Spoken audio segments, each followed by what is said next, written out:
waiting for the kingdom come. In His name, in His name, my freedom I see. In His name,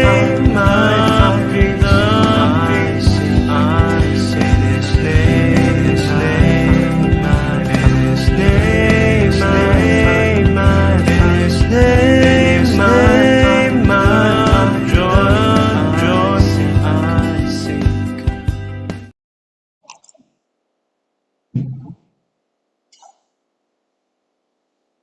Shalom, shalom. Selamat malam Bapak Ibu yang terkasih di dalam Tuhan Yesus. Selamat belajar bagi pecinta firman Tuhan. Malam hari ini kita akan meneruskan pelajaran sejarah penebusan. Saya percaya Bapak Ibu telah menanti-nantikan karena saya banyak mendengarkan kabar katanya, wah saya sangat diberkati Ibu dengan pelajaran sejarah penebusan. Ya, puji nama Tuhan ya.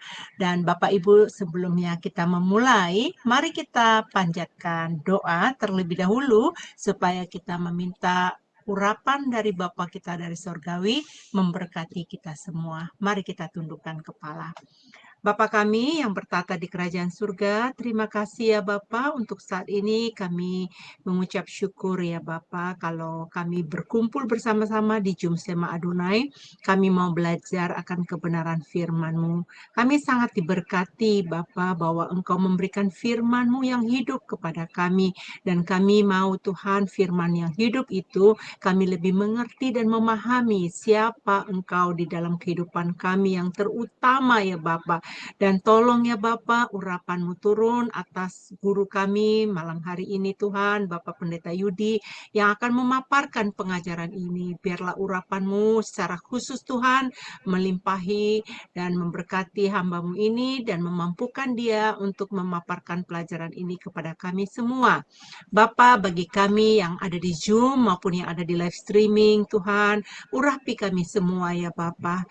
Tuhan, bantu kami di dalam pertolongan Roh Kudus, memampukan kami untuk memahami dan mengerti akan isi firman-Mu dan pengajaran hari ini Tuhan, pengajaran yang spesial ya Bapa, jarang sekali di setiap gereja dijabarkan tentang ini, hanya melalui pelajaran Alkitab yang akan kami dapatkan. Oleh sebab itu Bapa, kami percaya pertolongan Roh Kudus nyata kepada kami semua dan seluruh perangkat yang kami pakai, internet, wifi, listrik kami Bapa.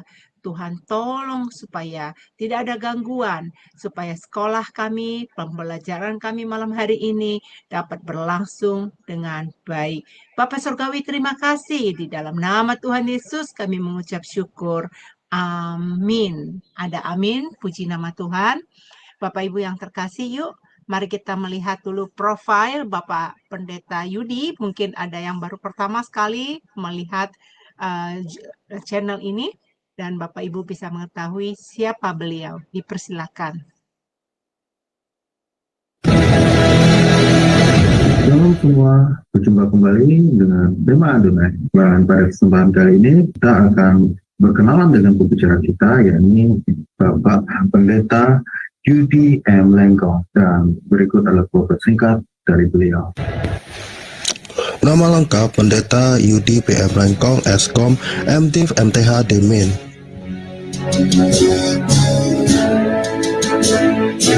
Tanggal lahir Manado 21 Oktober tahun 1979. Alma Mater Sarjana Komputer Eskom di Universitas Bina Nusantara Jakarta pada tahun 2003.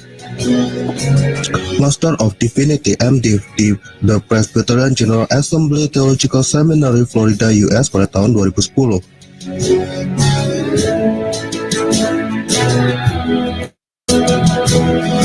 Doctor of Ministry Demin di Barry Theological Seminary Florida US pada tahun 2015. Master Teologi MTH di STT Bethesda Bekasi pada tahun 2021. Pelayanan, beliau pernah melayani sebagai pendeta di Gereja Presbyterian Bukit Sion Indonesia di Jalan Ragawana 1 nomor 2 Puri Cinere, Depok. Pembicara seminar buku seri Sejarah Penebusan untuk Yayasan Damai Sejahtera Utama, Depok. Dosen di STT Hagiasmos Mission, Jakarta. Dan sekarang beliau melayani sebagai pendeta di Presbyterian Bukit Sion Indonesia di Jalan Ciliwung nomor 5 Purwantoro, Kecamatan Blimbing, Kota Malang, Jawa Timur.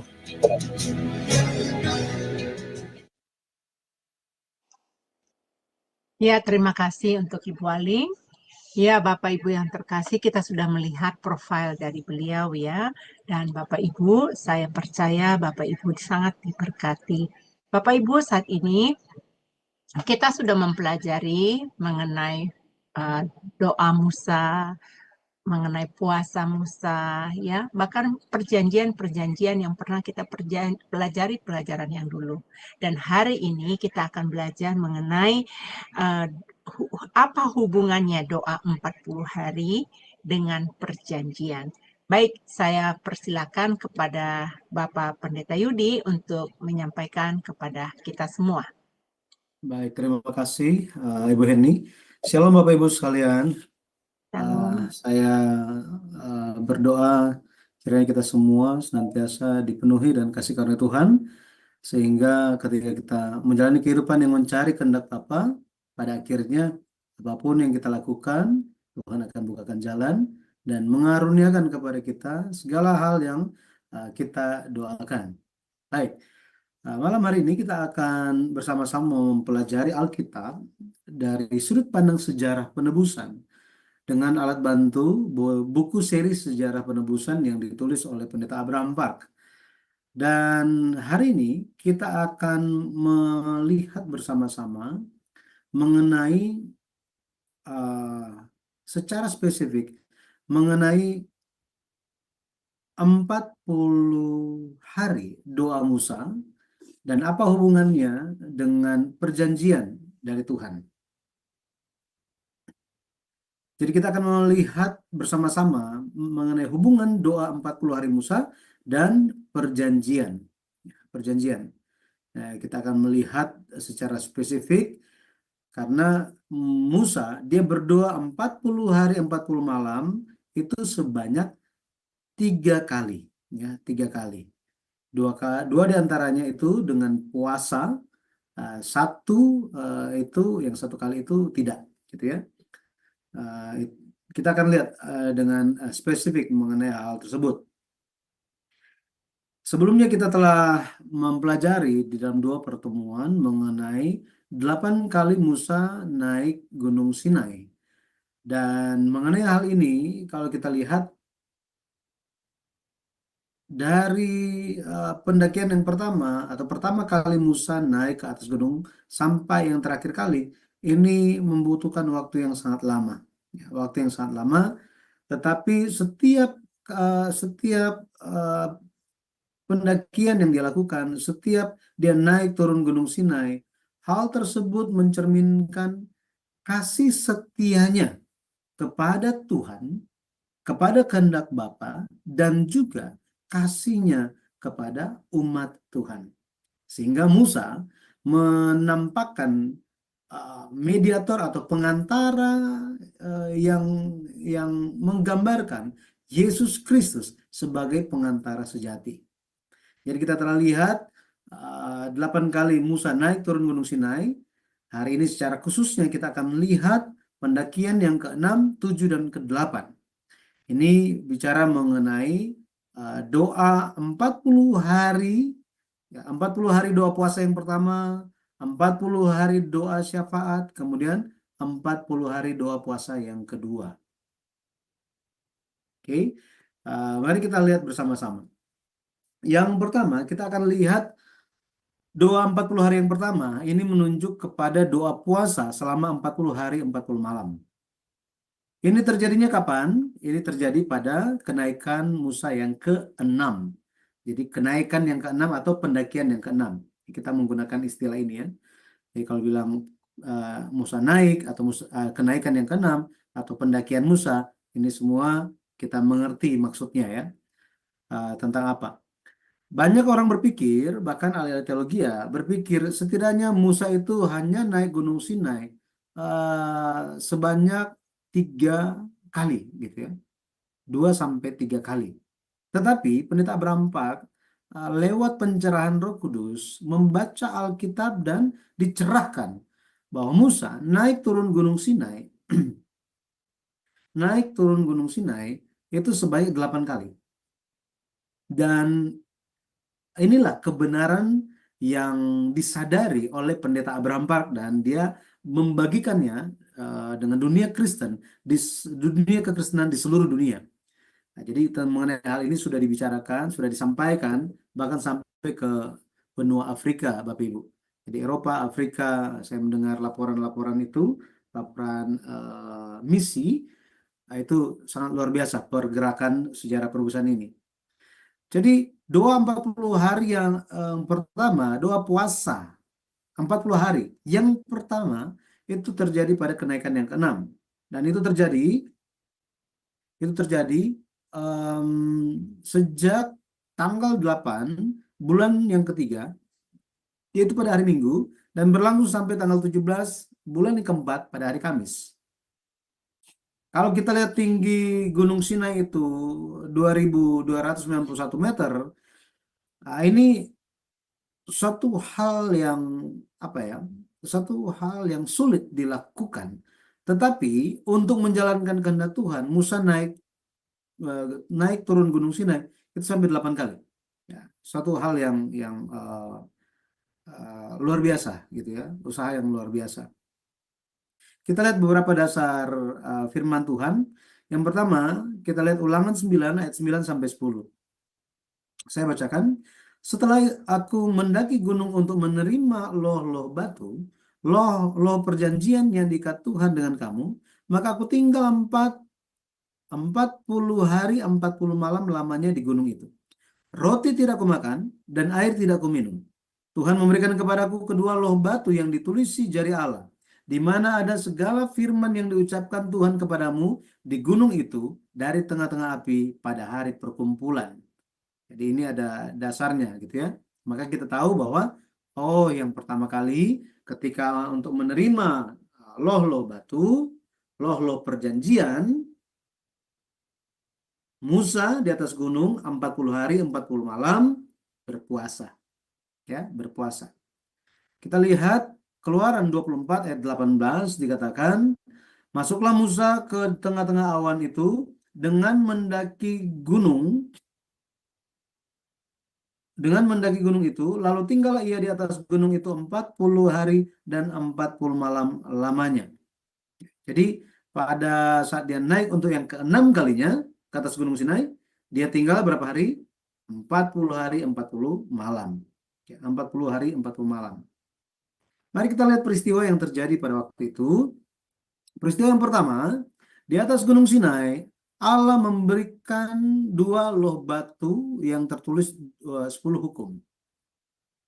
10 hukum. Ulangan 9 ayat yang ke-10 dikatakan, Tuhan memberikan kepadaku kedua loh batu yang ditulisi jari Allah, di mana ada segala firman yang diucapkan Tuhan kepadamu di gunung itu dari tengah-tengah api pada hari perkumpulan. Nah, kapan ini hari perkumpulan? Ini ketika Keluaran 20. Ya, kalau kita baca itu terjadi di Keluaran pasal 20. Tuhan turun dan berbicara segala firman dari tengah-tengah api pada hari perkumpulan. Di sini peristiwa Allah berbicara, kemudian hal-hal yang dibicarakan itu 10 perintah yang disampaikan langsung dengan didengar oleh orang Israel, perkataan-perkataan yang dimengerti oleh orang Israel. Keluaran pasal 20 itu, 10 hukum itu, itulah isi yang sama yang ditulis oleh Allah di 2 loh batu. 2 loh batu. Itu yang dimaksud dengan Ulangan 9 ayat 10. Tetapi kalau kita lihat apa yang terjadi di bawah Gunung Sinai. Kalau yang pertama itu yang terjadi di atas Gunung Sinai. Bagaimana Allah menganugerahkan 2 loh batu. Di 2 loh batu yang dibuat oleh Allah dan tulisan dari tulisan Allah sendiri. Tetapi hal yang sebaliknya terjadi di bawah gunung atau di kaki gunung. Ya. Di kaki gunung, orang Israel, mereka menyembah lembu emas. Mereka menyembah lembu emas. Ini sangat-sangat tragis kalau kita lihat. Mengapa demikian? Karena bayangkan jika Bapak Ibu sementara mempertaruhkan nyawa bekerja untuk kehidupan keluarga, pas pulang anaknya mabuk-mabuk gitu ya. Nah, bagaimana? Ada yang suka dengan hal itu? Tidak ada yang suka kan? Ya, mereka tidak peduli tentang orang tua. Itu anak durhaka. Inilah orang Israel. Mereka telah mengikat perjanjian dengan Allah. Berkali-kali dikonfirmasi. Tetapi itu hanya di mulut saja. Iya kan? Masih ingat ketika pertama kali Musa naik ke atas Gunung Sinai? Dia naik itu 2 kilometer. Naik, turun 2 kilometer. Ini bukan seperti jalan sehat ke 4 kilometer seperti itu, bukan. Ini bukit batu. Mungkin dari Bapak Ibu udah ada yang pergi ke Gunung Sinai, jadi bisa tahu bagaimana. Coba bayangkan umur 80 naik ke atas itu. Nggak ada lampu, sangat dingin. Wah, ya sangat sengsara sebenarnya. Tetapi Musa menjalankan hal itu. Tetapi di kaki gunung Israel menyembah lembu emas. Dan apa yang terjadi? Musa ketika dia mengetahui hal tersebut, Musa dia bukannya tahu itu pas dia turun, bukan. Dari atas sebelum dia turun gunung, Tuhan sudah kasih tahu. Tuhan sudah kasih tahu kepada Musa. Makanya ketika Musa sementara turun gunung sejauh 2 kilometer itu, apa yang dipikirkan oleh Musa? Apakah hatinya tenang?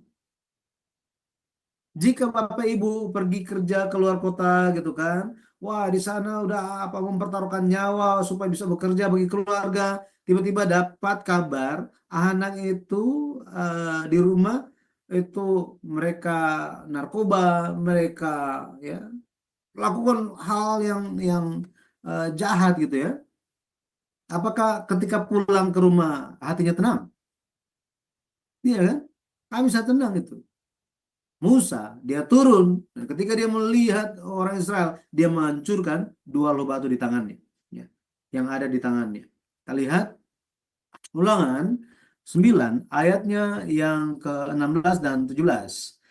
Lalu aku menyaksikan bahwa sesungguhnya kamu telah berbuat dosa terhadap Tuhan Allahmu. Kamu telah membuat suatu anak lembu tuangan. Kamu telah segera menyimpang dari jalan yang diperintahkan Tuhan kepadamu. Maka kupeganglah kuat-kuat kedua loh itu, kulemparkan pada kedua tanganku, kupecahkan di depan matamu. Jadi apa? Musa lihat. Tuhan sudah kasih tahu di atas gunung. Tetapi Musa berpikir dalam hatinya, ini umat Tuhan kan sudah berkali-kali. Tuhan, saya sudah tanya kepada mereka. Ini saya baru turun gunung ini. Tuhan tanya, berikan proposal kepada kalian. Mau nggak jadi umat pilihan Tuhan? Mau nggak jadi bangsa imam? Mau nggak jadi bangsa yang kudus? Mau nggak jadi harta berharganya Tuhan? Amin. Kami mau. Segala yang diperintahkan Tuhan akan kami laksanakan. Mereka selalu jawab demikian. Tetapi kalau kita lihat Musa ketika dia menyaksikan dengan matanya sendiri apa yang dilakukan oleh umat Israel, wah, langsung dia hancurkan 2 loh batu itu di depan mata orang Israel. Keluaran 32 ayat 19 dikatakan, dan ketika ia dekat ke perkemahan itu dan melihat anak lembu dan melihat orang menari-nari, maka bangkitlah amarah Musa. Dilemparkan nyala kedua loh itu dari tangannya dan dipecahkannya pada kaki gunung itu. Dihancurkan semuanya. Ya. Nah, sini amarah Musa. Amarah Musa katanya. Apa arti 2 loh batu hancur? Ini artinya perjanjian itu dibatalkan. Dibatalkan. Orang Israel, mereka telah mendengar secara langsung apa yang Tuhan katakan. Firman Tuhan dikatakan di Keluaran 20, perintah yang pertama apa? Jangan ada padamu Allah lain di hadapanku. Jangan membuat bagimu patung menyerupai apapun, baik itu di atas, yang di atas, di langit di atas, bumi di bawah. Jangan menyerupai binatang apapun. Dan jangan sujud menyembahnya. Tuhan akan memberikan hukuman yang berat kepada orang yang menyembah berhala. Tetapi semua yang mereka dengar itu, mereka langgar semuanya. Artinya apa? Tuhan bisa menghukum mati semua orang Israel. Bayangkan. Sangat-sangat tegas. Tetapi pada akhirnya, kalau kita lihat, Musa menghancurkan. Ketika Musa menghancurkan, artinya perjanjian yang telah didokumentasikan itu, ini kan dalam bentuk udah dalam bentuk tertulis kan, tetapi itu semua apa? Hancur. Perjanjiannya pun dibatalkan. Ya, dibatalkan. Seperti ulang dari baru lagi gitu. Ulangan 99. Setelah aku mendaki gunung untuk menerima loh batu, loh perjanjian yang diikat Tuhan dengan kamu, maka aku tinggal 40 hari 40 malam lamanya di gunung itu. Roti tidak aku makan dan air tidak aku minum. Bayangkan, Musa lakukan hal tersebut. Tetapi orang Israel hanya hidup semaunya, gitu ya. Makanya kalau kita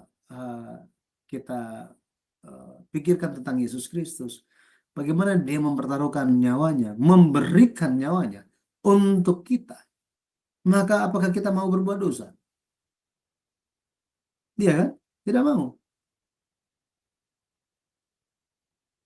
Itu sebabnya kita harus senantiasa mengingat Yesus dan membawa Yesus di dalam kehidupan kita. Jadi dalam 40 hari, doa 40 hari 40 malam yang pertama, doa puasa ini, 40 hari doa puasa ini, Musa menerima dua loh batu, ya, dua loh batu, menerima perjanjian dari Tuhan. Tetapi pada akhirnya perjanjian itu batal. Perjanjian itu hancur. Nah, mari kita lihat apa yang terjadi dalam doa 40 hari yang kedua. Ini 40 hari doa pengantara. Ini sekali lagi tidak puasa. Jadi Musa tidak puasa. Ini kenaikan yang ke-7. Kenaikan yang ke-7. Itu berlangsungnya kapan? Langsung keesokan harinya. Keesokan harinya. Musa turun, dihancurkan dua loh batu. Itu pada hari Kamis, tanggal 17 bulan 4. Keesokan harinya, pada tanggal 18 bulan 4, hari Jumat, dia langsung naik. Dia langsung naik dan dia berdoa pengantara. Sampai kapan? Sampai tanggal 28 bulan 5 pada hari Selasa. Baru dia turun. Keluaran 32 ayat 30 sampai 31. Ya. Mari kita lihat ayat-ayatnya ya. Ulangan 9 ayat 25. Maka aku sujud di hadapan Tuhan 40 hari 40 malam lamanya aku sujud. Karena Tuhan telah berfirman akan memunahkan kamu. Bayangkan. Jika ada orang lakukan kesalahan, ya, tanggung jawab dia sebenarnya. Adakah di antara kita yang mau mempertaruhkan nyawa kita supaya orang itu bisa hidup? Sudah? Wah, dari sini maksud pertanyaan ini apa? Kita bisa bayangkan betapa kasih Musa terhadap umat Tuhan sangat-sangat besar. Sangat-sangat besar. Yesus, dialah Tuhan. Meskipun dia Tuhan, dia 100% Tuhan, dia 100% manusia. Yesus mengasihi kita. Makanya Yesus telah memanggil kita sebagai sahabat. Karena apa? Sahabat. Yesus menjadi sahabat sejati kita. Dan Yesus sebagai sahabat yang sejati, dia mempertaruhkan, memberikan nyawanya untuk sahabatnya. Kitalah semua. Makanya ada pujian, ya, himn lama yang dinyanyikan. What a friend we have in Jesus. Ya kan? What a friend we have in Jesus. Beda dengan pertemanan dunia. Kalau Indonesia sering dinyanyikan, Yesus sobat yang sejati, tanggung segala dosaku. Jadi Yesuslah sobat sejati kita. Ya. Di Keluaran 32 ayat 30 sampai 31 dikatakan, keesokan harinya berkatalah Musa kepada bangsa itu. Jadi keesokan harinya ini menunjuk kepada tanggal berapa? Tanggal 18 pada hari Jumat. Kamu ini telah berbuat dosa besar, tetapi sekarang aku akan naik menghadap Tuhan. Mungkin aku akan dapat mengadakan pendamaian karena dosamu itu. Lalu kembalilah Musa menghadap Tuhan dan berkata, bangsa ini telah berbuat dosa besar, sebab mereka telah membuat ala emas bagi mereka. Jadi ketika mendengar Musa bicara seperti ini, Tuhan bilang apa? Aku akan musnahkan orang Israel. Aku akan musnahkan mereka dan aku akan membuat bangsa yang baru lewat kamu. Seperti itu. Ya. Coba kita lihat ya, kita lihat. Keluaran 32 ayat 10. Oleh sebab itu, biarkanlah aku supaya murkaku bangkit terhadap mereka dan aku akan membinasakan mereka. Tetapi engkau di sini Musa ya, akan kubuat menjadi bangsa yang besar. Bayangkan. Tuhan berkata kepada Musa, semua orang Israel itu akan kumusnahkan semuanya. Kemudian lewat kamu sendiri, aku akan jadikan bangsa yang besar. Bisa bayangkan ini? Kalau ada banyak orang banyak orang yang sering komplain kepada kita, kemudian dia akan kena hukum. Dan diberitahukan kepada kita, ya akan ada pekerjaan yang baru lewat kita. Nah, pasti mungkin langsung oke kan? Ya memang orang itu layak untuk menerima hukuman. Ya udah hukumlah dia, gitu kan? Tetapi Musa tidak seperti itu. Ya. Musa memiliki hati yang berbeda. Kalau kita baca di Bilangan pasal 12, di situ dikatakan Musa adalah orang yang paling lembut hatinya di muka bumi. Haleluya. Paling lembut hatinya di muka bumi. Itu Musa. Nah, ini mengajarkan apa? Yesus hatinya itu sangat lembut. Dia terus menantikan supaya sebanyak mungkin orang berbalik dan diselamatkan. Bertobat dan diselamatkan. Ini keinginan Yesus atas dunia. Ya, atas dunia. Jadi Musa mendengar hal ini, Musa apa yang dilakukan? Dia berdoa, Tuhan tolong. Ini doa Musa. Kita lihat yang pertama, peristiwa penting yang terjadi, doa pengantara Musa meredakan murka Allah. Ulangan 10 ayat 10 sampai 11 dikatakan,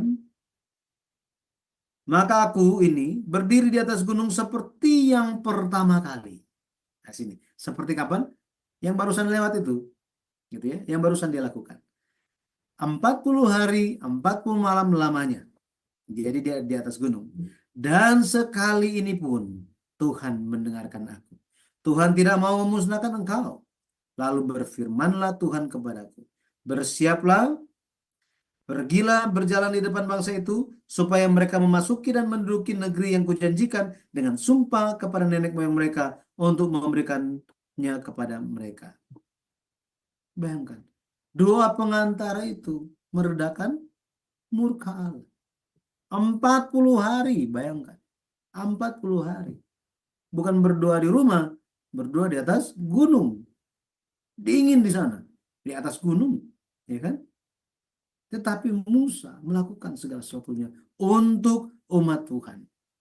Dia di sini mengajarkan kepada kita bahwa doa kita semua, doa pengantara kita semua dapat meredakan murka Allah atas orang-orang yang jauh dari Tuhan, yang belum datang kepada Yesus, mereka yang meninggalkan Tuhan.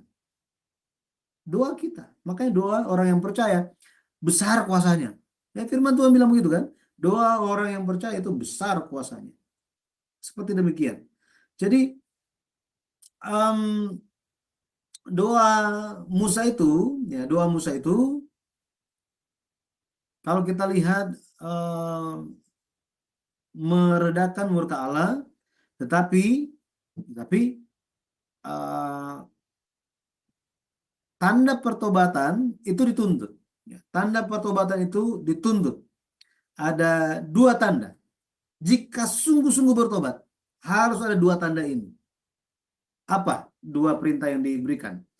Yang pertama, menanggalkan perhiasan. Jadi mereka, orang Israel, harus menanggalkan perhiasan mereka. Keluaran 33 ayat 5-6 dikatakan, berfirmanlah Tuhan kepada Musa, katakanlah kepada orang Israel, kamu ini bangsa yang tegar tengkuk, jika aku berjalan di tengah-tengahmu sesaat pun, tentulah aku akan membinasakan kamu. Oleh sebab itu tanggalkanlah perhiasanmu, maka aku akan melihat apa yang akan kulakukan kepadamu. Demikianlah orang Israel tidak memakai perhiasan-perhiasan lagi sejak dari gunung Horeb, sejak dari gunung Sinai. Jadi mereka nggak mau.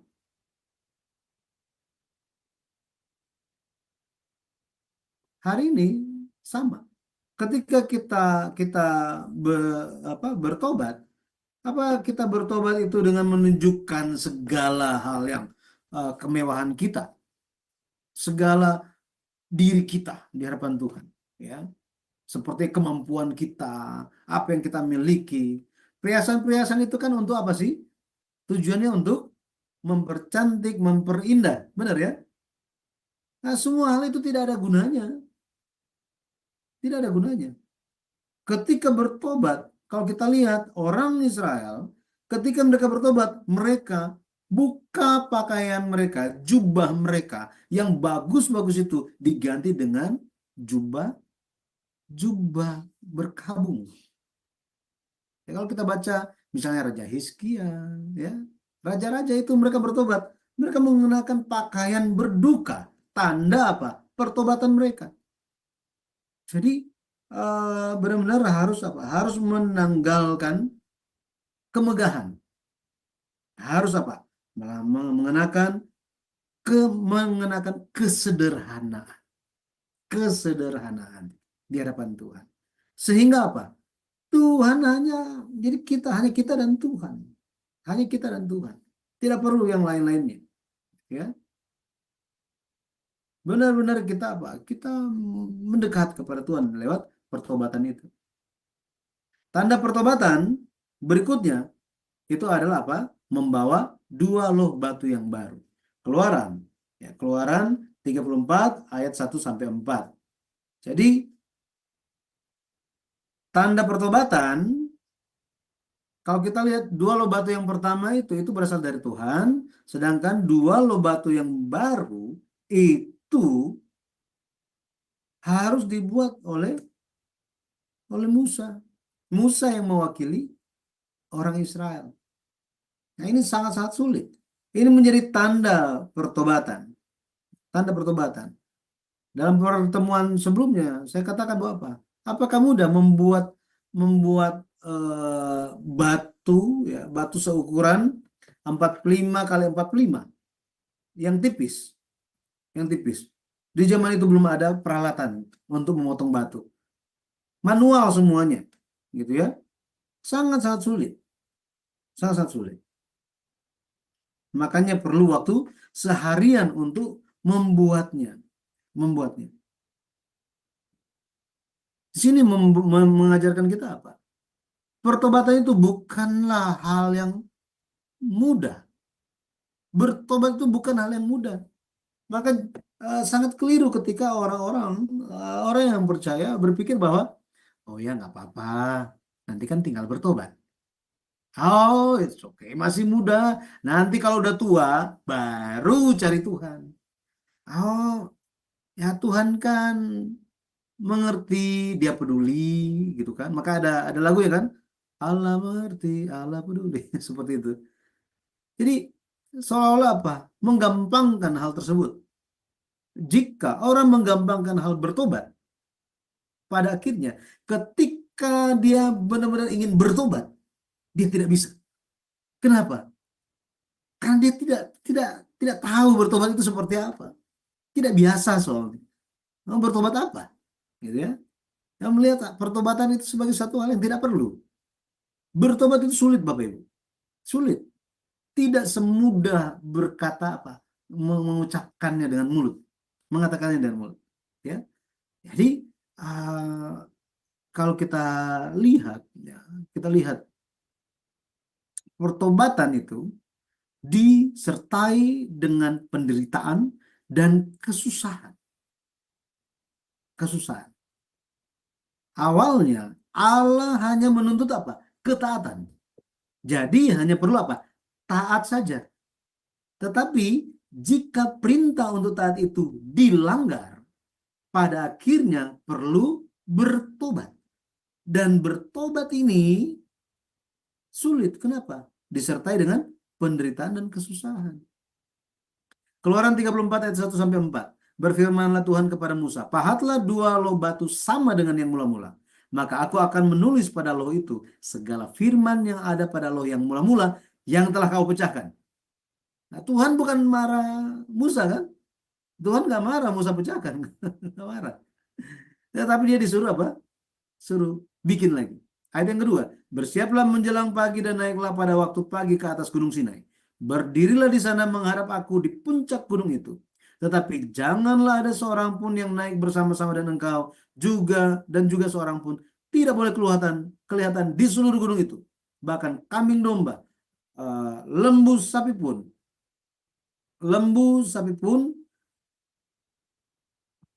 tidak boleh makan rumput di sekitar gunung itu. Tidak boleh makan rumput di situ katanya. Nggak boleh. Ayat yang keempat, lalu Musa memahat 2 loh batu sama dengan yang mula-mula. Bangunlah ia pagi-pagi dan naiklah ia ke atas gunung Sinai, seperti yang diperintahkan Tuhan kepadanya, dan membawa kedua loh batu itu di tangannya. Di sini kita bisa mengerti bahwa Musa telah turun. Jadi 40 hari yang kedua itu sudah selesai. Dia turun, dia memahat 2 loh batu sama dengan yang mula-mula. Bangun pagi-pagi kemudian naik ke atas gunung Sinai. Ini naik ke gunung Sinai yang keberapa? Ke-8 kali. Yang ke-8 kali. Kita lihat Ulangan 10 ayat 1-3. Pada waktu itu berfirmanlah Tuhan kepadaku, pahatlah 2 loh batu yang serupa dengan yang mula-mula, naiklah kepadaku ke atas gunung dan buatlah sebuah tabut dari kayu. Maka aku akan menuliskan pada loh itu firman-firman yang ada pada loh yang mula-mula yang telah kau pecahkan itu. Kemudian letakkanlah kedua loh ke dalam tabut itu. Maka aku membuat sebuah tabut dari kayu penaga dan memahat 2 loh batu yang serupa dengan yang mula-mula. Kemudian aku mendaki gunung dengan kedua loh itu di tanganku. Jadi sebelum masuk ke ayat yang ketiga, kalau kita lihat Musa sudah turun. Musa sudah turun dulu. Jadi dia terima firman Tuhan, dia turun, dia buat 2 loh batu dan tabut atau peti kayu kecil dari kayu penaga. Ya. Makanya kalau kita lihat Musa dia turun, dia turun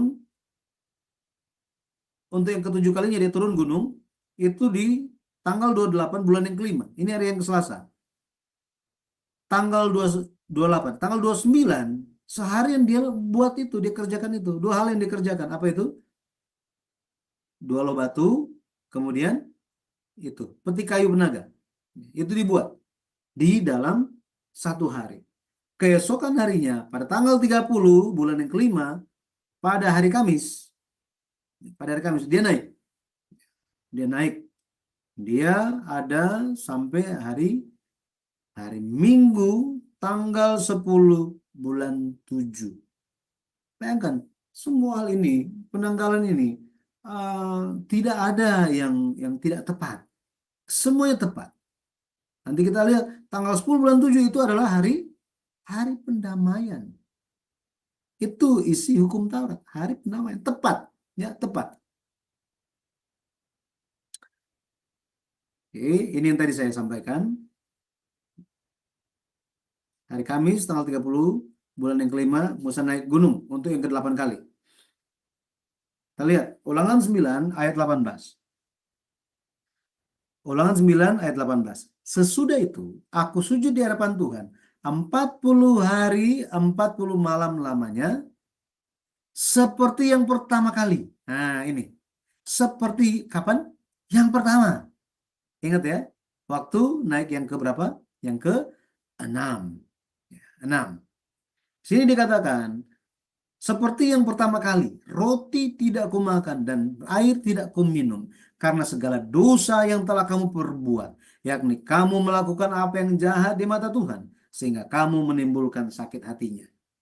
Nah, di sini kita bisa membedakan, kita tahu, oh ya, ternyata Musa pertama kali untuk menerima perjanjian dari Allah itu, dia berdoa puasa 40 hari 40 malam. Setelah itu, karena orang Israel jatuh dosa, perjanjian itu dibatalkan. Musa, dia naik ke atas gunung, 40 hari dia doa syafaat, doa pengantara. Setelah itu, di esok harinya dia lakukan, dia membuat 2 loh batu, kemudian petik kayu penaga. Keesokan harinya, tanggal 30 bulan yang kelima, dia naik. Nah, dia naik. Di sini kita tahu bahwa apa? Dia sujud di hadapan Tuhan 40 hari 40 malam, berpuasa. Berpuasa. Kita lihat Keluaran 34 ayat 4. Lalu Musa memahat 2 loh batu sama dengan yang mula-mula. Bangunlah ia pagi-pagi. Jadi lalu Musa memahat di sini hari Rabu. Keluaran 34 ayat 4 itu hari Rabu. Ya, hari Rabu tanggal berapa? 29 bulan yang kelima. Setelah titik koma itu, bangunlah ia pagi-pagi. Nah, itu sudah hari Kamis. Tanggal 30 bulan 5.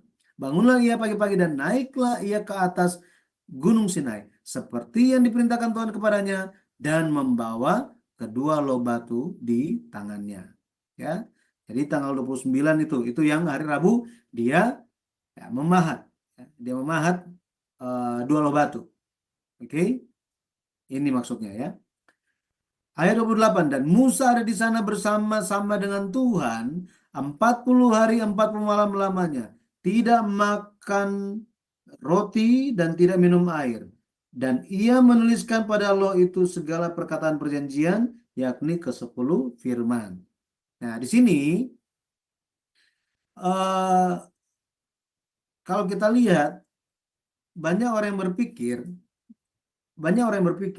2 loh batu yang kedua, 2 loh batu yang kedua itu bukan Tuhan yang tulis, tetapi Musa. Gara-gara ayat ini. Kenapa? Karena di sini, dan ia menuliskan pada loh itu. Ia di sini karena huruf kecil, maka semua orang berpikir itu siapa? Musa. Nah, tetapi bukan, ya. Tuhan yang tulis. Ya, kita sudah lihat ayat yang lain kan? Ya, ayat yang lain bicara bahwa siapa yang tulis? Tuhan yang tulis. Ia di sini menunjuk kepada Tuhan. Ya, cuma dalam ini huruf kecil ini. Ya, saya juga nggak tahu kenapa, gitu ya. Nah, peristiwa penting yang terjadi itu apa? Di doa 40 hari. Doa puasa 40 hari yang kedua ini. Yang pertama, hari turunnya Musa itu dikenal sebagai hari pendamaian. Ini dikenal sebagai hari pendamaian. Tanggal berapa? Tanggal 10 bulan 7. Di Imamat 25 ayat 9, sesuai dengan hukum Taurat, isi hukum Taurat, dikatakan, lalu engkau harus memperdengarkan bunyi sangkakala di mana-mana dalam bulan yang ke-7 pada tanggal 10 bulan itu. Tanggal berapa? Bulan ke-7, tanggal 10. Pada hari raya pendamaian, kamu harus memperdengarkan bunyi sangkakala itu di mana-mana di seluruh negerimu. Jadi ini merupakan hari pendamaian. Hari pendamaian merupakan hari ketika imam besar masuk ke ruang Maha Kudus dan membawa dosa seluruh umat di hadapan Tuhan dan melakukan pendamaian. Yesus Kristus, Yesus Kristus, dialah sosok yang menggenapi hari pendamaian ini. Dan Yesus memberikan damai yang sejati. Yesus menyelesaikan masalah dosa. Imam besar itu harus apa? Harus setiap tahun lakukan ini. Tetapi Yesus, dia hanya lakukan apa? 1 kali untuk selama-lamanya. 1 kali untuk selama-lamanya. Masalah dosa diselesaikan oleh Yesus. Kalau kita baca di dalam Alkitab, dosa itu mau dicuci pakai apapun materi di dunia ini, tidak ada yang bisa menghapuskan dosa itu. Tidak ada. Hanya Yesus saja bisa. Kita lihat, ya, kita lihat Efesus 1 ayat 7 dikatakan, sebab di dalam Dia dan oleh darahnya kita beroleh penebusan, yaitu pengampunan dosa menurut kekayaan kasih karunia-Nya. Makanya ayat 27, Matius 27 ayat 50 sampai 51, Yesus berseru pula dengan suara nyaring, lalu menyerahkan nyawanya. Dan lihatlah, tabir bait suci terbelah dua dari atas sampai ke bawah, dan terjadilah gempa bumi, dan bukit-bukit batu terbelah. Ini kejadian nyata, secara fisik semuanya, ya, secara literal terjadi semuanya. Tetapi apa maknanya? Kenapa itu terjadi? Itu melambangkan apa? Penulis kitab Ibrani menjelaskannya di Ibrani 10 ayat 20. Dikatakan apa? Karena ia di sini Yesus, telah membuka jalan yang baru dan yang hidup bagi kita melalui tabir, yaitu dirinya sendiri. Jadi tabir bait suci terbelah dua dari atas sampai bawah, itu melambangkan apa? Jalan untuk masuk ke dalam kemah. Yang kedua, jalan untuk masuk ke dalam ruang Maha Kudus. Jalan untuk bertemu dengan Allah Bapa. Itu sudah terbuka. Siapa yang buka? Yesus. Bagaimana dia membukakannya? Dengan tubuhnya. Ya, dengan pengorbanannya. Dengan pengorbanannya. Ya. Jadi hari ketika Musa turun itu jatuh kepada hari pendamaian. Ya, hari pendamaian. Yang berikutnya, peristiwa penting yang terjadi adalah ketika turun dari gunung, Musa wajahnya itu bercahaya. Wajah Musa bercahaya. Keluaran 34 ayat yang ke-29 dikatakan, ketika Musa turun dari gunung Sinai, kedua loh hukum Allah ada di tangan Musa. Ketika ia turun dari gunung itu, tidaklah ia tahu bahwa kulit mukanya bercahaya oleh karena ia telah berbicara dengan Tuhan. Yang luar biasa. Iya kan? Luar biasa. Di sini waktu 40 doa puasa 40 hari yang pertama, ketika Musa turun, wajahnya tidak memancarkan cahaya. Betul kan? Enggak kan? Kenapa? Kenapa demikian? Karena umat Tuhan yang dia wakili itu lakukan dosa, ya. Tetapi jadi perjanjian yang Allah dirikan dengan umat Israel itu gagal total gara-gara apa? Gara-gara bukan hanya sekedar dua loh batu itu dihancurkan, tetapi gara-gara dosa dari orang-orang yang katanya percaya. Perjanjian Tuhan rusak, gitu ya, gara-gara mereka. Sama, perjanjian Allah dengan Adam itu pun dilanggar oleh siapa? Oleh Adam. Itu perjanjian Allah, tetapi Adam melanggarnya. Dia tidak taat. Orang Israel pun tidak taat. Tetapi ketika perjanjian itu diperbaharui, nah ini, ketika perjanjian itu diperbaharui, pada akhirnya cahaya itu, cahaya kemuliaan itu ditampakkan. Ditampakkan. Ya. Seperti itu. Kalau kita lihat di 1 Korintus 15 ayat 51 sampai 52, dikatakan, sesungguhnya aku menyatakan kepadamu suatu rahasia. Kita tidak akan mati semuanya, tetapi kita semuanya akan diubah dalam sekejap mata pada waktu bunyi nafiri yang terakhir. Sebab nafiri akan berbunyi dan orang-orang mati akan dibangkitkan dalam keadaan yang tidak dapat binasa, dan kita semua akan diubah. Bayangkan. Pada waktu Tuhan datang kembali. Jika Tuhan datang, ya dengan iman ya, jika Tuhan datang, kita masih hidup semuanya. Ya, kita kan ingat Bapak Ibu, kedatangan Tuhan itu kita harus tarik ke kita. Artinya apa? Itu harus kita tarik menjadi milik kita. Itulah iman. Ya. Karena kalau kita bilang, oh itu nanti, kapan? Nggak tahu, entah kapan itu. Nggak tahu. Tetapi kita harus memiliki iman. Ya. Iman bahwa apa? Kita, ya, Tuhan, bisa saja Tuhan itu datang di zaman ketika kita masih hidup. Ya, ya nggak usah putus asa mengenai mana mungkin lah. Ya, no juga iman kan? Ya, kita harus menantikan Tuhan. Jangan seperti orang Israel, mereka nggak mau Tuhan datang, gitu ya. Nah, mereka mau Tuhan datang itu cuma di mulut aja, hatinya beda. Tapi hari ini kan enggak kan? Kita semua ingin Tuhan datang kan?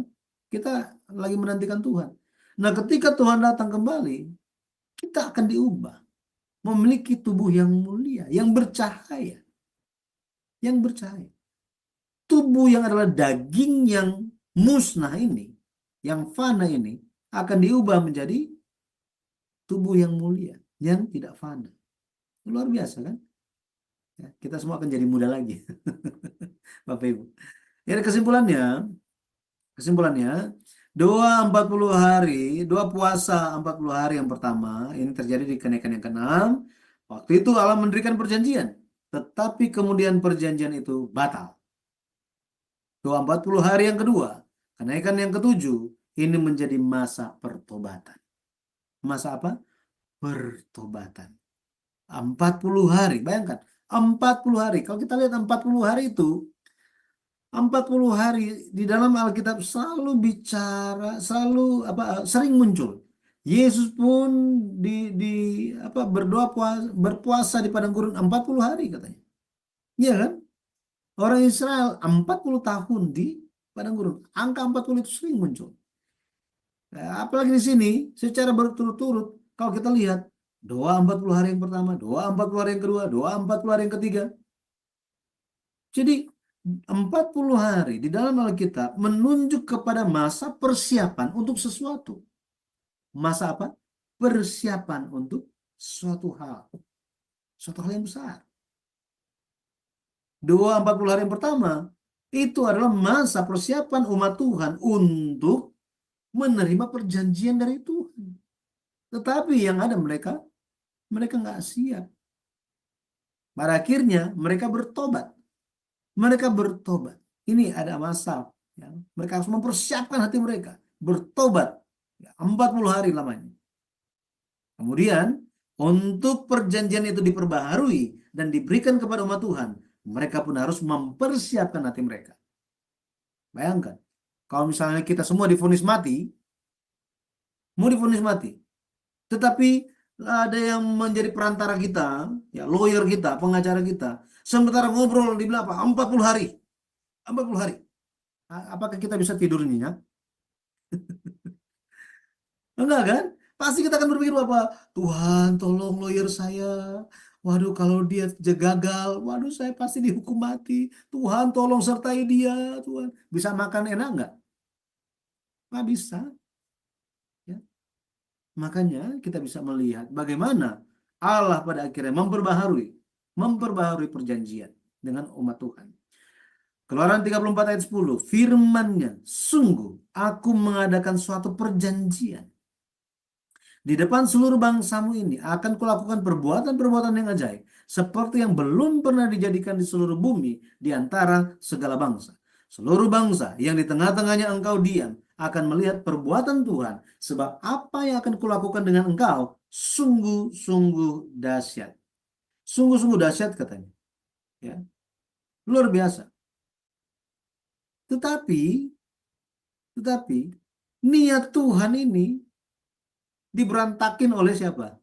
Orang Israel kan? Oleh umatnya sendiri. Tadi saya bicara mengenai perjanjian dengan Adam. Hosea 6 ayat 7. Tetapi mereka itu telah melangkahi perjanjian di Adam. Di sana mereka telah berkhianat terhadap aku. Ini. Bayangkan sampai kitab Hosea tentang pelanggaran Adam itu masih dibawa-bawa. Gitu ya. Untuk apa? Bukan untuk mengungkit-ungkit, bukan. Tetapi untuk mengingatkan mereka. Jangan berkhianat terhadap perjanjian Tuhan. Nah, di sini kita bisa mengerti bahwa lewat sejarah perjanjian lama, Allah memberikan hukum Taurat. Supaya apa? Iya kan? Perjanjian dengan Allah, Adam telah langgar di Taman Eden. Pada akhirnya, upah dosa adalah maut. Waktu berlalu, lama sekali waktu berlalu, kemudian yang terjadi apa? Yang terjadi orang Israel diberikan hukum Taurat. Buat apa hukum Taurat itu diberikan? Roma 3 ayat 20 sampai 21 dikatakan, sebab tidak seorang pun yang dapat dibenarkan di hadapan Allah oleh karena melakukan hukum Taurat. Karena justru oleh hukum Taurat orang mengenal dosa. Tetapi sekarang tanpa hukum Taurat, kebenaran Allah telah dinyatakan seperti yang disaksikan dalam kitab Taurat dan kitab-kitab para nabi. Jadi hukum Taurat bertujuan supaya orang tahu apa itu dosa, apa itu yang benar. Seperti ini. Itu tujuannya. Ya, supaya kita tahu apa itu dosa.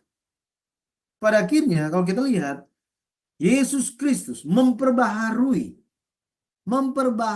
perjanjian itu. Seperti apa perjanjian itu? Seperti apa?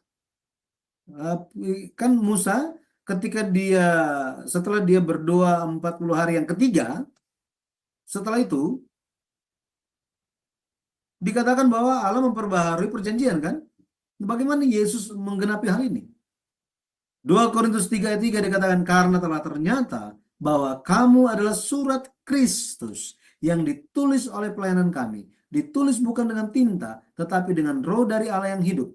Bukan pada loh-loh batu, melainkan pada loh-loh daging, yaitu di dalam hati manusia. Jadi, apa yang sedang kita lakukan? Buat apa kita belajar sampai larut seperti ini?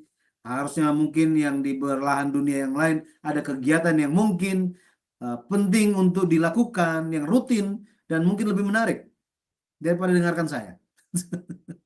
Buat apa? Percayalah bahwa apa yang sedang kita lakukan hari ini dalam hati kita, ketika kita mendengar firman Tuhan, dalam hati kita sementara diukir. Ini, diukir. Kalau cuma ditulis gampang terhapus, tapi diukir, digores, itu ya tidak akan hilang. Dalam hati kita ditulis setiap firman Tuhan dalam kita. Ditulis oleh apa? Oleh roh dari Allah yang hidup.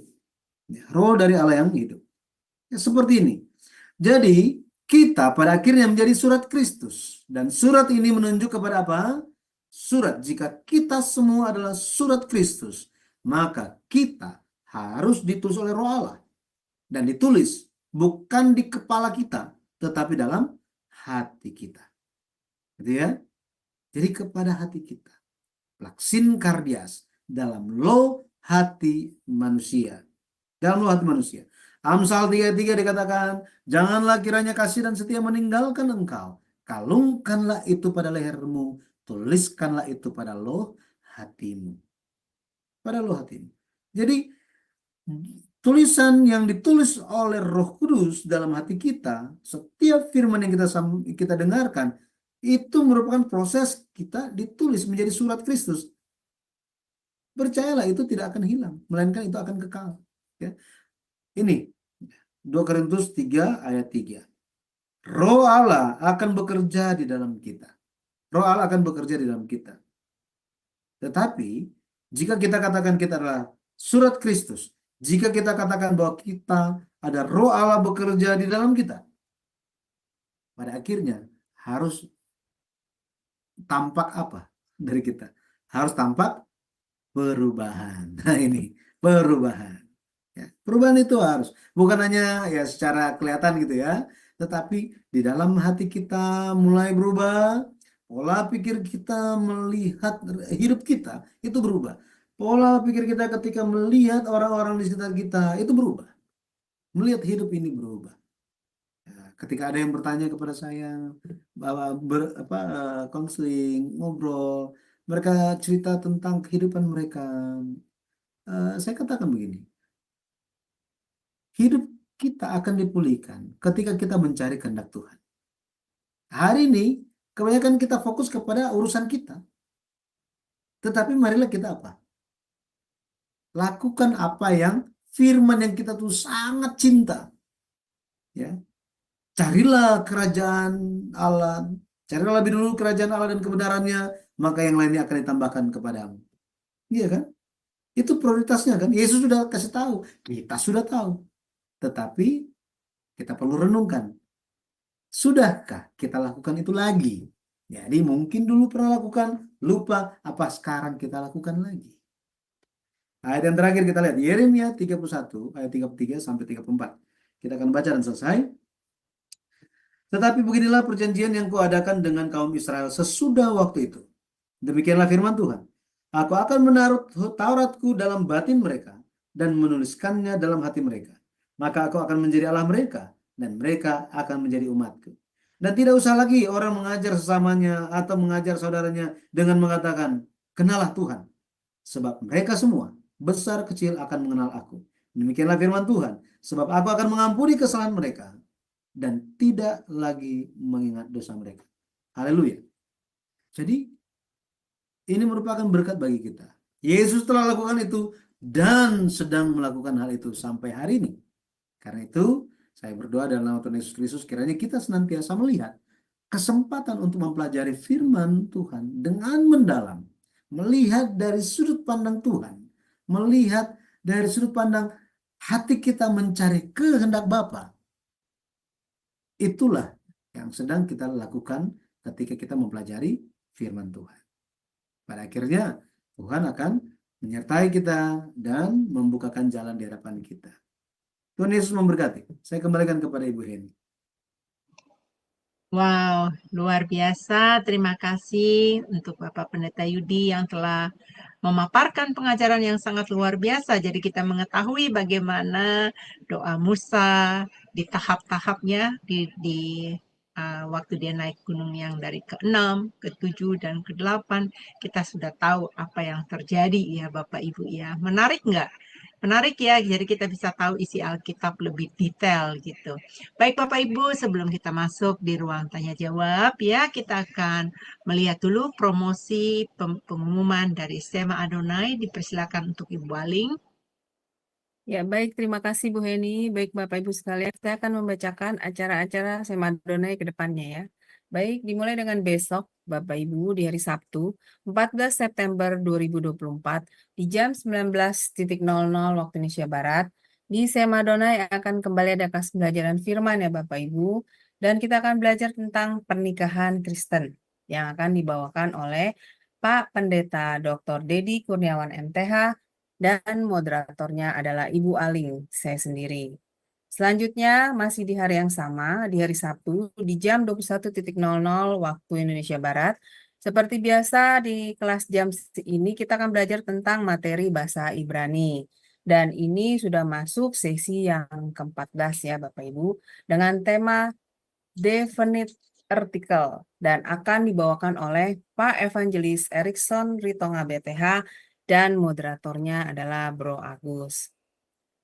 Selanjutnya, di hari Minggu 15 September 2024 di jam 19.00 waktu Indonesia Barat, di Sema Adonai seperti biasa akan ada ibadah online ya Bapak Ibu.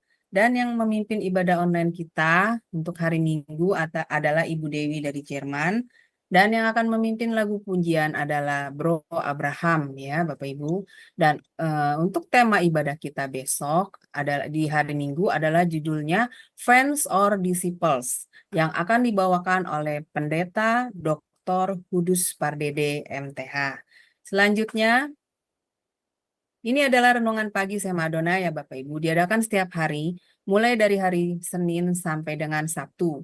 Dimulai dari jam 5.30 pagi dan dilayani oleh hamba-hamba Tuhan yang sangat memberkati. Jadi Bapak Ibu sekalian, untuk renungan pagi Sema Adonai, kemudian renungan pagi dari Bapak Gembala kami sendiri, yaitu Pak Pendeta Daniel Palungan, yang diadakan setiap hari Jumat 1 kali dalam seminggu, dan juga ibadah online Sema Adonai, hanya Bapak Ibu dapat ikuti lewat channel Cahaya Firman saja. Jadi ketiga program Sema Adonai tersebut tidak di-live-kan di channel-channel lain. Oleh karena itu, bagi Bapak Ibu yang belum mensubscribe channel baru kami, channel Cahaya Firman, tolong subscribe channel YouTube baru kami, sehingga Bapak Ibu bisa mengikuti keseluruhan acara-acara Sema Adonai, terutama yang tidak di-live-kan di channel-channel lain. Dan juga tolong bantu share ya Bapak Ibu channel Cahaya Firman ini kepada yang lain. Sehingga semakin banyak orang yang juga bisa mengikuti keseluruhan acara-acara Sema Adonai lewat channel Cahaya Firman. Dengan begitu Bapak Ibu telah membantu channel kami, channel Cahaya Firman untuk menjadi lebih berkembang dan menjadi berkat lagi bagi banyak orang. Terima kasih Bapak Ibu atas perhatiannya. Tuhan berkati. Saya kembalikan kepada Ibu Heni sebagai moderator. Dipersilakan. Ya, makasih banyak Ibu Aling. Bapak Ibu yang terkasih, kita boleh berdiskusi ya. Kalau ada pertanyaan di live streaming, boleh ditanyakan. Nanti saya akan membacanya karena saya memantau layar, jadi saya bisa membacanya. Nah, Bapak Ibu yang ada di sini, jika ada pertanyaan atau komentar, apa yang kalian dapatkan dari pengajaran yang diberikan oleh Pak Pendeta Yudi hari ini. Tentunya pasti banyak ya yang bisa kita pelajari. Kalau saya pribadi, saya mempelajarinya mengenai kesabaran, harus menunggu waktunya Tuhan. Jadi ada proses yang Tuhan mau kita lalui. Kadang-kadang saya orangnya nggak sabaran, teman-teman. Saya pinginnya langsung gitu. Tapi ternyata dengan proses-proses yang pernah saya alami, saya baru bisa memahami bahwa Musa juga pun dalam perjalanannya, dalam misi pelayanannya itu banyak sekali prosesnya. Dan saya sangat kagum dengan tokoh seorang Musa. Ya, dia dikatakan lembut hatinya.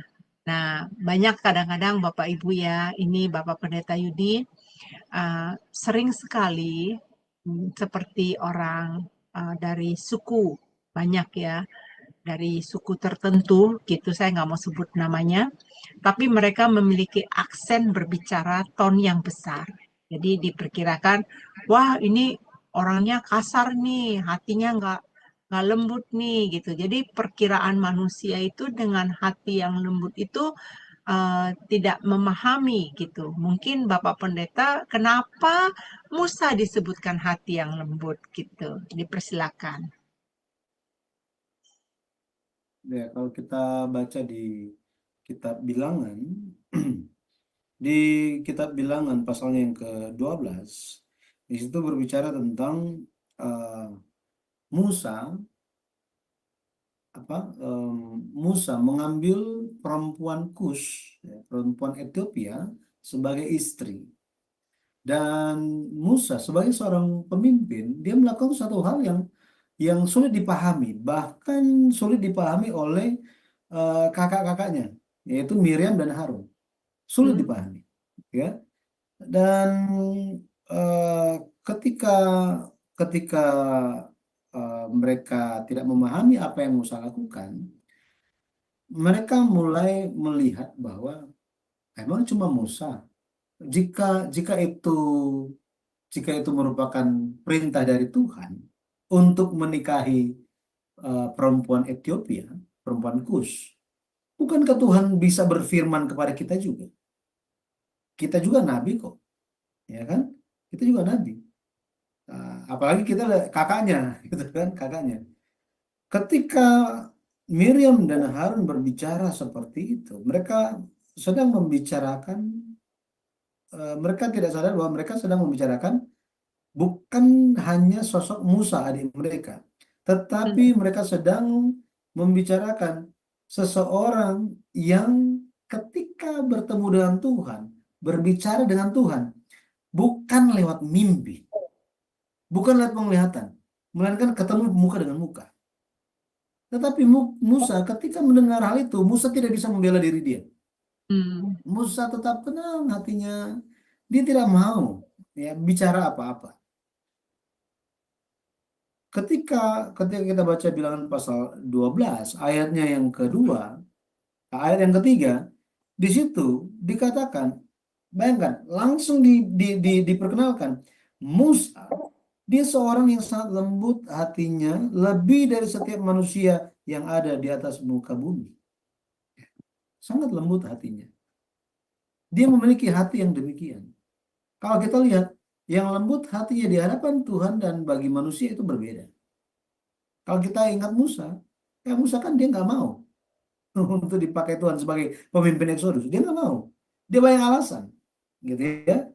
Bahkan dia pernah bunuh orang, nggak bisa kontrol diri dia. Ya, dia tidak melihat itu sebagai apa? Dia tidak bisa membedakan waktu Tuhan. Dia pikir, oh sekaranglah waktunya. Dia orang yang tergesa-gesa, terburu-buru. Itu Musa. Tetapi Allah merubah dia. Merubah dia. Lembut hatinya di sini menunjuk kepada orang yang mengikuti, yang taat kepada majikan. Ini mengikuti majikan. Artinya Musa dia menjadi orang yang lembut hatinya karena dia ikut Tuhan. Dia taat Tuhan sepenuhnya. Makanya dia bisa melihat dan memahami orang lain karena dia ikut kehendak Tuhan. Hatinya itu di bawah kontrol Tuhan. Kehidupan dia itu di bawah kontrol Tuhan. Makanya dia diakui Allah sebagai orang yang lembut hatinya. Dia bisa memahami hati orang yang lain. Dia memahami hati Allah. Bagaimana seseorang bisa menjadi pengantara jika dia tidak bisa memahami hati Allah dan memahami hati umatnya? Betul. Misalnya gitu kan. Misalnya saya sementara masalah dengan Ibu Aling misalnya. Bagaimana Ibu bisa jadi pengantara kalau kita nggak kenal Ibu? Ya. Iya kan? Ibu harus jadi pengantara, harus memahami saya seperti apa, Ibu Aling seperti apa. Iya kan? Baru akhirnya bisa melihat, oh iya titik tengahnya di sebelah mana. Nah, bisa bicara baik-baik. Ah dia tuh seperti ini, ya paham ya. Ya dia tuh gini, wah paham lagi. Musa seperti itu. Menjadi seorang pengantara itu bukanlah hal yang mudah. Pusing gitu. Di gereja kan banyak yang mengalami. Iya kan? Yang satu nggak suka kepada yang mana, dia cerita. Tahu nggak sih itu begini. Biasanya orang yang netral begitu kan. Tiba-tiba dari sisi sana, padahal kita nggak ngomong apa-apa, ya datang terus dia bilang lagi, tadi dia ngomong apa? Tadi dia ngomong apa? Kok nggak sih dia tuh begini. Waduh akhirnya apa? Penuh kan? Bisa meledak kan? Bayangkan. Musa itu, wah luar biasa dia. Ya, luar biasa. Makanya dia diakui sebagai orang yang lembut hatinya. Bagaimana bisa memiliki hati seperti Musa? Jadilah orang yang mengikuti hati Tuhan, mengikuti kehendak Tuhan, bukan ikut apa yang kita mau, tetapi ikut hati Tuhan, sehingga bisa memahami, oh hati Tuhan seperti itu. Makanya dibilang, Rasul Paulus bilang, orang yang lain terserah mereka mau seperti apa, tetapi kami memiliki pikiran Kristus, ya kan? Memiliki pikiran Kristus, pola pikirnya seperti apa, sehingga mereka memiliki hati yang mengasihi bahkan orang-orang yang jahat. Iya kan? Seperti itu. Jadi hari ini tanpa firman Tuhan mau jadi apa? Memiliki apa? Oh, ku mau sepertimu Yesus, disempurnakan selalu. Mari kita merenungkan Alkitab. Aduh, firman Tuhan ya, saya pulang dulu deh. Cuma sampai di mulut kan? Bagaimana bisa? Bagaimana mungkin bisa? Nggak akan bisa. Gitu. Makanya ketika berbicara mengenai orang yang lembut hatinya, bukan tadi Ibu bilang kan, bukan lihat dari sukunya, oh pembawaannya seperti ini, enggak lihat seperti itu. Orang Israel itu orang yang paling keras kepala dari seluruh bangsa. Bayangkan, dari seluruh bangsa di dunia. Yang paling keras kepala siapa? Orang Israel. Kenapa? Tuhan mereka datang kepada mereka, dibunuh. Orang Indonesia aja nggak seperti itu. Iya kan? Itu paling parah itu orang Yahudi. Ya, sampai hari ini mereka nggak mau terima Yesus. Paling keras kepala. Tetapi Allah bekerja, lihat mereka. Iya kan? Bicara apa? Karena Tuhan mau memakai mereka. Kalau kita lihat, bukannya jangan lihat hari ini. Dari zaman dulu tuh keras kepala minta ampun. Tetapi dari antara mereka Allah menggerakkan orang-orang tertentu supaya jadi contoh. Petrus emang sekeras apa Petrus? Iya kan? Ya dia memang Petrus artinya batu gitu kan. Secara positif ya itu memang sebelumnya dia juga batu, keras kepala kayak batu. Hatinya kayak batu. Tetapi setelah ikut Yesus dia berubah. Dan di atas diri dia, di atas iman dia, di atas pengajaran yang benar, maka gereja dibangun. Makanya dikatakan bahwa apa? Kunci kerajaan surga kuserahkan padamu. Jadi rahasia kehendak Allah itu akan diberikan kepada siapa? Kepada mereka yang nggak mau taat Tuhan dan tidak mau tahu firman Tuhan, nggak mungkin. Ya. Nggak mungkin bisa. Jadi lembut hatinya itu seperti apa memilikinya? Caranya adalah ikut kehendak Tuhan. Apa? Dengan demikian, disitulah kita dilatih. Nggak seperti begini, nggak bisa. Seperti membalikkan tangan, nggak bisa. Itu ada prosesnya. Sedikit demi sedikit. Apakah Musa langsung berubah? Nggak. Dia perlu waktu yang lama untuk berubah. Ya kan? Saya Itu juga 40 demikian. tahun. Ya, 40 tahun, 40 Tidak tahun. tidak langsung membalikkan tangan kalau untuk saya Iya, ya, betul. karena Tuhan proses saya itu tidak seperti membalikkan tangan. Ya. Jatuh bangunnya saya itu saya sampai saya bisa berdiri ini pun masih belum sempurna. Saya sedang menyempurnakan terus ya, sedang belajar. Jadi tanggapan saya orang yang lembut hati itu orang yang mau diajar, mau yang dibentuk ya, Pak Pendeta Yudi ya, mau diarahkan dan mau belajar akan kebenaran firman. Betul. Dan Pak Yudi mengenai kestabenan ya, mengenai kekerasan hati bangsa Israel. Saya bisa melihat sampai saat ini kan kita melihat bagaimana Tuhan itu tetap yang tidak pernah berubah akan janjinya. Dia tetap mau menyelamatkan umatnya ya, terutama bangsa Israel gitu. Nah, ini dengan kejadian-kejadian bangsa Israel sekarang ini, Pak Pendeta Yudi, ini mungkin para permisa di luar sana juga ingin tertarik ya, mau mendengarkannya. Bagaimana sih dengan bangsa Israel ini ke depannya nanti? Apa yang dinubuatkan tentang tanah Kanaan di dalam kitab Daniel itu semua harus digenapi. Itu semua harus digenapi. Akan terjadi seperti yang telah dinubuatkan. Ya, kalau kita baca di buku yang seri sejarah perusahaan yang kelima, dikatakan tentang nubuatan Daniel itu seperti apa, mengenai 70 minggu, 69 minggu, gitu ya.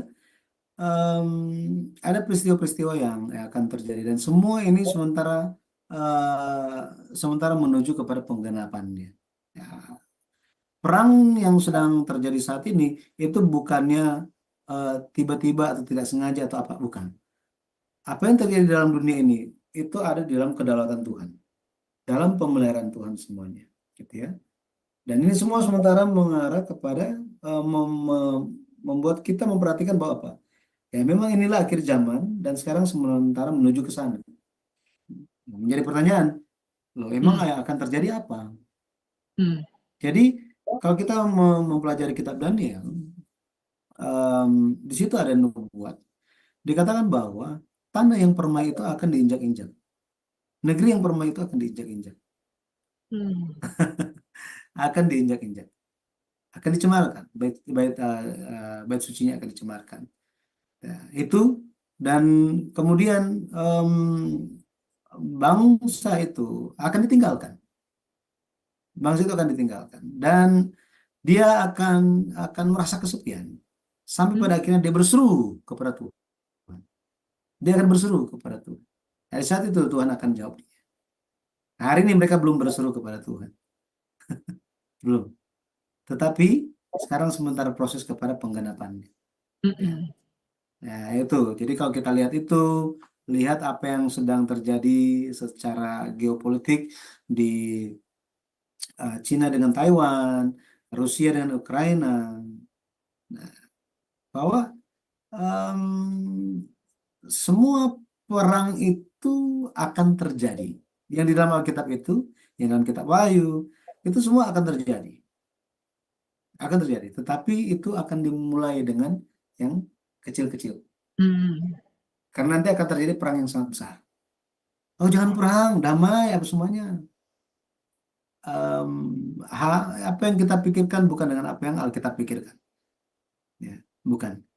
Yang kita perlu lakukan apa? Itu adalah mempersiapkan diri kita. Mempersiapkan diri kita, mempersiapkan lebih lagi iman kita. Sehingga ketika hari-hari yang berat itu terjadi, kita telah siap. Ya, telah siap.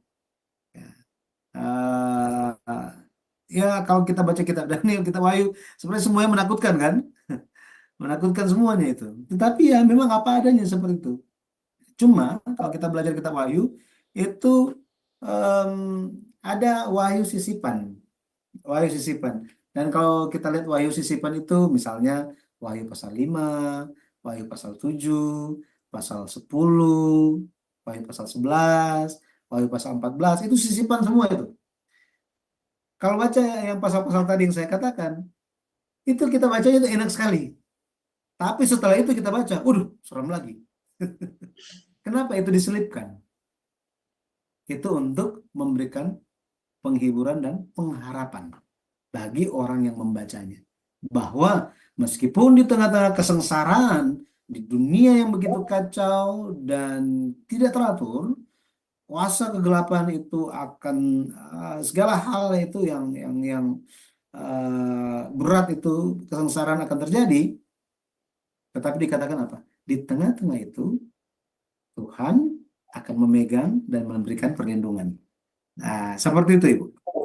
Ya, baik. Waduh, luar biasa ya. Dan Bapak Ibu nggak ada pertanyaan lagi ya, kita bisa closing statement ya. Dengan setelah itu Bapak Pendeta menutupnya dengan doa berkat. Dipersilakan. Kerinduan Allah bagi umat manusia yang telah jatuh dosa adalah untuk memulihkan mereka. Perjanjian yang Allah berikan di Taman Eden telah dilanggar oleh Adam. Allah menunggu ribuan tahun untuk menyatakan kehendaknya, sehingga umat Tuhan lewat satu bangsa yang dipersiapkan, mereka bisa membedakan apa yang menjadi dosa, apa yang benar. Hukum Taurat diberikan.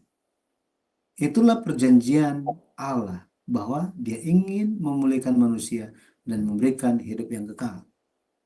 Akan tetapi, ketika perjanjian itu didirikan, sekali lagi umat Tuhan, bangsa yang ada berdiri di hadapan Tuhan, keturunan Abraham, mereka tidak taat.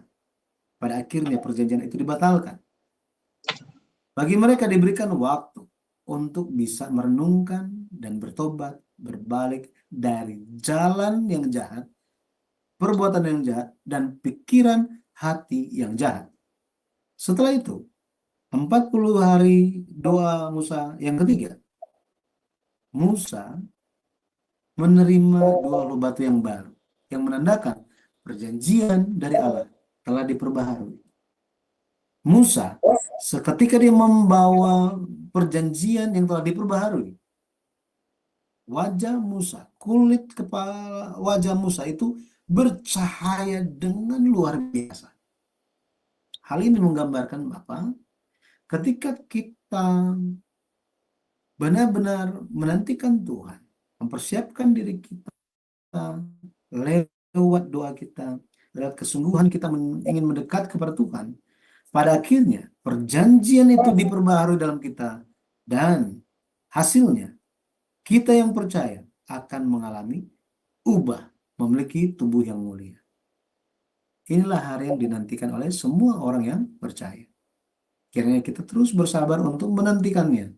Seperti halnya Musa menjalankan tugas dan tanggung jawab dia sebagai pengantara, kiranya kita pun menjadi orang-orang yang berdoa, anak Tuhan yang berdoa. Ketika kita berdoa dengan permohonan, dengan iman, dengan integritas, dengan tidak goyang, pada akhirnya banyak jiwa yang akan diselamatkan. Dan segala hal yang kita harapkan akan terwujud dalam hidup kita. Nah, kita berdoa. Bapa, terima kasih. Perjanjian yang telah dilanggar oleh Adam, yang menyebabkan semua manusia, kami, jatuh dalam dosa. Tetapi lewat perjanjian itu diperbaharui, pada akhirnya kami memperoleh hidup. Kami memperoleh kesempatan. Lewat jasa penebusan, karya penebusan Yesus Kristus yang mencurahkan darahnya di atas kayu salib, maka kami pun bisa masuk ke dalam perjanjian. Bapak, tolong kami supaya setiap hari kami tidak melupakan hal ini. Bantu kami untuk ingat Yesus di setiap hari kehidupan kami.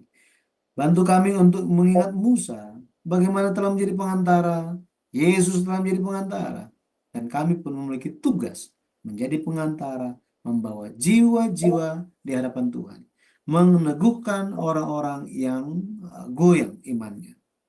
Di tengah-tengah dunia yang diterpa oleh angin badai ini, bantu kami supaya tidak tergoncangkan oleh segala kekhawatiran dan ketakutan karena kondisi dunia saat ini. Bantu kami untuk tetap berpegang dalam iman kami pada Yesus Kristus. Bapak, terima kasih. Kiranya Ya. kami senantiasa memuliakan nama-Mu dan Sema Adonai ini terus memuliakan nama-Mu ya Bapak. Berkatilah setiap jemaat Tuhan yang belajar firman-Mu. Engkau yang menyertai kehidupan mereka, mencurahkan kesehatan, kekuatan, bahkan berkat Tuhan. Jawaban dari segala hal yang dimohonkan dalam doa, Engkau kiranya curahkan kepada semua yang mempelajarinya. Engkau yang menyertai setiap anggota keluarga, setiap pekerjaan yang dijalankan. Bapa, biarlah kami senantiasa menjalankan semuanya demi kemuliaan Tuhan saja. Berkatilah, sertailah semua anak-anak-Mu yang mempersiapkan kelas ini, dan Engkau yang memakai mereka ya Bapa dengan luar biasa untuk pekerjaan yang lebih besar lagi untuk menjangkau banyak jiwa. Berkati channel Cahaya Firman sehingga bisa menjadi berkat, membawa keselamatan, terang kasih Bapa kepada banyak orang di belahan dunia manapun. Bapa, terima kasih. Kami menyerahkan sisa hari ini semua dalam tangan-Mu. Dengan meninggikan nama Yesus Kristus yang kudus, kami berdoa dan bersyukur. Amin. Amin. Terima kasih banyak Bapak Pendeta. Kami menunggu pelajaran untuk minggu depan. Kita masih menyambung ya untuk pelajaran buku seri yang ke-7 ini di minggu depan. Dan Bapak Ibu ingat yang tadi Bapak Pendeta Yudi katakan, hendaknya setiap kita menjadi surat Kristus ya, supaya kita bisa memuliakan nama Tuhan. Baik Bapak Ibu, sampai ketemu. Tuhan Yesus memberkati selalu.